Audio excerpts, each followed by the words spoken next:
Okay. Equilibrium means what? A stable point. When two opposite forces they balance with each other. I say all of you are in equilibrium because you are having a stability. You are stable in a stable position. What is that? Your body weight is going towards the gravity. And the force of this chair, which is in opposite direction, it is keeping you up. And the two forces, they are balanced with each other. That's why you are in equilibrium. You are in a stable condition. When two forces balance with each other, the two opposite forces actually, when they balance with each other, we say a body will be in equilibrium or in a stable condition. Fine? So let me know, are you in equilibrium right now? You are all in equilibrium. Look here, if we talk about, this is the force. One force was unstable and right now it is again in a stable condition. So when two forces, they are in opposite direction, they balance with each other, then we say a body will be in equilibrium. And when two forces become unequal, what we say? This is disequilibrium point because body has become unstable. So basically equilibrium means a stable point where two opposite forces balance with each other. And what is market equilibrium point? Where two market forces, they are also opposite in nature. When they balance with each other, and that is a stable point, we say it is a market equilibrium point. So market equilibrium point kya? It is a stable point where two market forces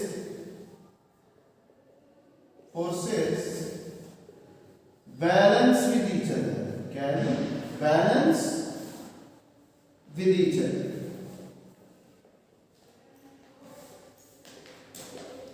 And there is no and there is no tendency to change. There is no tendency to change. Like other factors, they are kept constant. For both forces, demand and supply, when other factors are kept constant, we find that there is the equilibrium point. Is it alright? So if I write over here, what it is?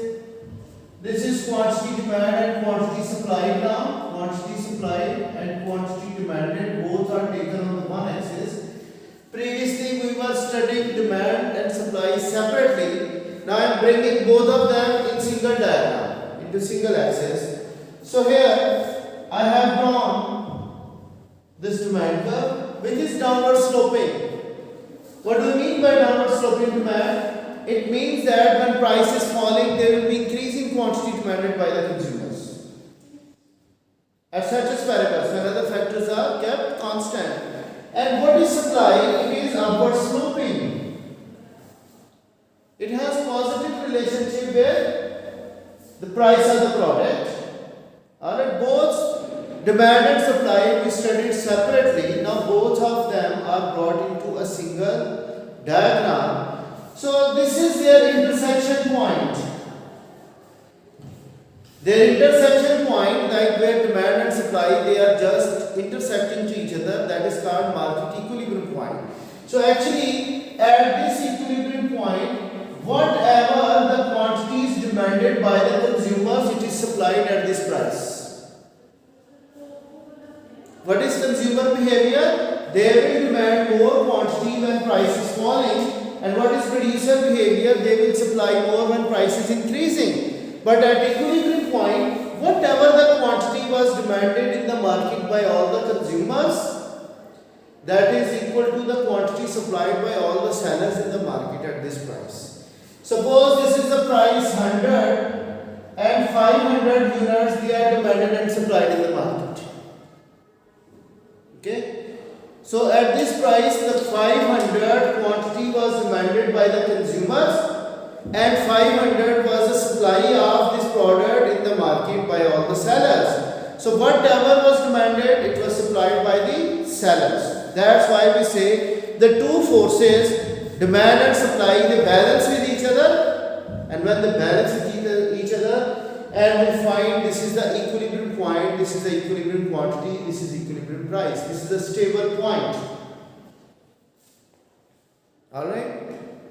Or if there is any confusion, you can raise the question right now about the equilibrium point. Malu, follow all the things. Now check its stability. How to check its stability? What is the procedure to check the stability? So we have to look at the unstable point, where two forces will become unstable with each other.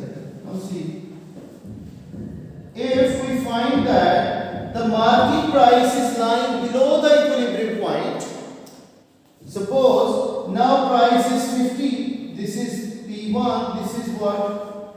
Equilibrium point.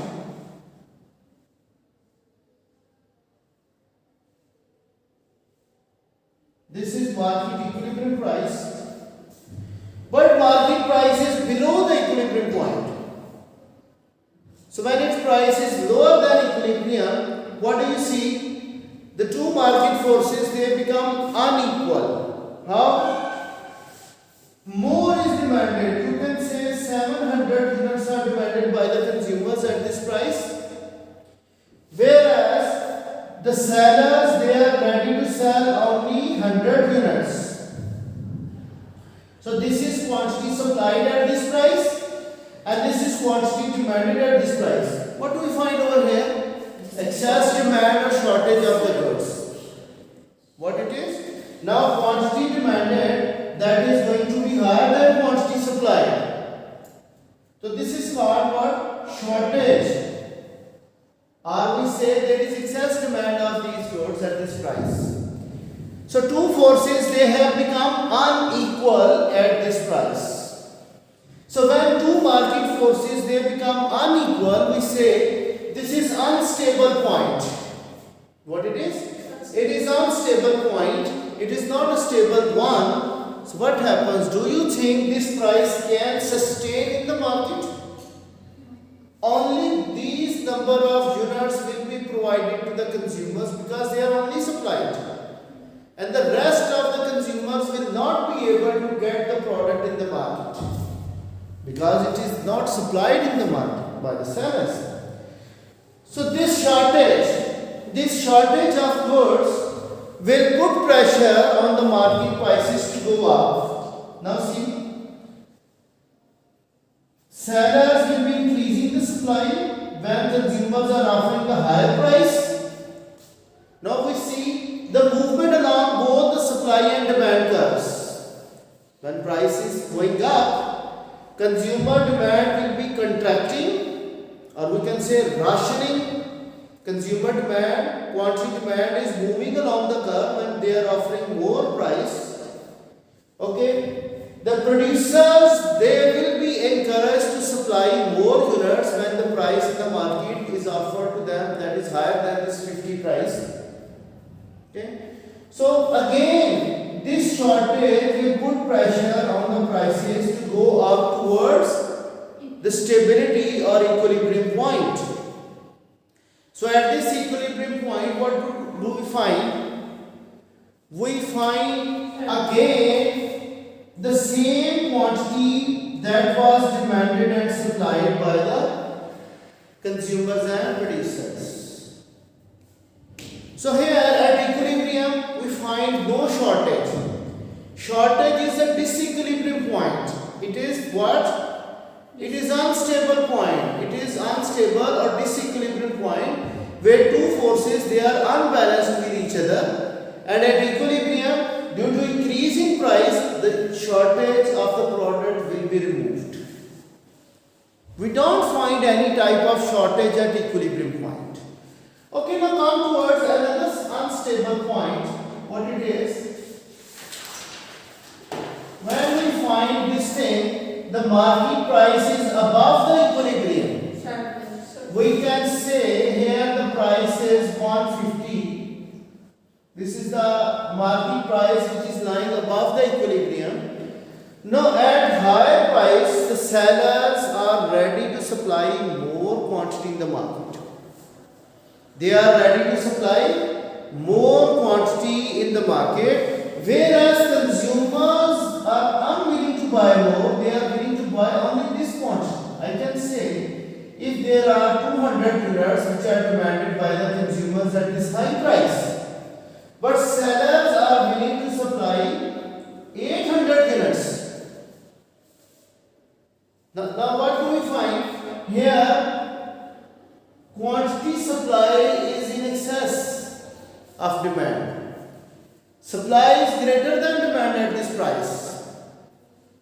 Okay? We find what when quantity supply that is greater than quantity demand, we say there is going to be surplus or glut in the market. Two words are synonymous to each other, they are being used. So we find over here there is excess supply, we say here we find the surplus. Do you think this unstable point will sustain in the market? Because sellers are having more supply, they are unable to sell more units at this high price. Only 200 of their units are being sold and remaining 600 they are still with them. If we observe the behavior of fruit sellers at the evening time, they are having excess supply, and at that time what are they going to do? They are lowering the price because their product is quite perishable. They will lower down the price in order to attract more buyers in the market, and their surplus will be finished. So now see, when sellers they are reducing the price, the consumers they will be increasing their quantity demand. When there is change in price, Anika, then what happens? Quantity demand and quantity supplied, they will be moving along their curves. There will be no shift. So when price is falling, consumers they are going to increase their quantity demand and producers are going to reduce their quantity supply. And again at equilibrium point, what is happening? We find 100 is the price and 500 units are being traded. Okay, so surplus is putting pressure on the prices to go down towards a stable condition, that is equilibrium point. So again at equilibrium we find neither any shortage nor any surplus. Follow my points or not? So equilibrium we say it is a stable point. We don't find any type of shortage or surplus at the equilibrium point. And whenever market price is going away from equilibrium, either there will be shortage or surplus. The two forces will become unequal to each other. Okay, so I said in my lesson of today, market equilibrium is a stable point where two market forces they balance with each other, and that stability will show us that quantity demanded is equal to quantity supplied at given equilibrium price. Okay, any point other than equilibrium will cause a disequilibrium in the market, and these two disequilibria can be in the form of shortage or in the form of surplus. So when the market prices are readjusting, they will be removing all types of shortages and surpluses in the market. Okay, this is all for today, and we will be doing the changes in market equilibrium in our next class. How consumer equilibrium point will be changing due to the changes in non-price factors of demand and supply. Clear? That's all. Thank you.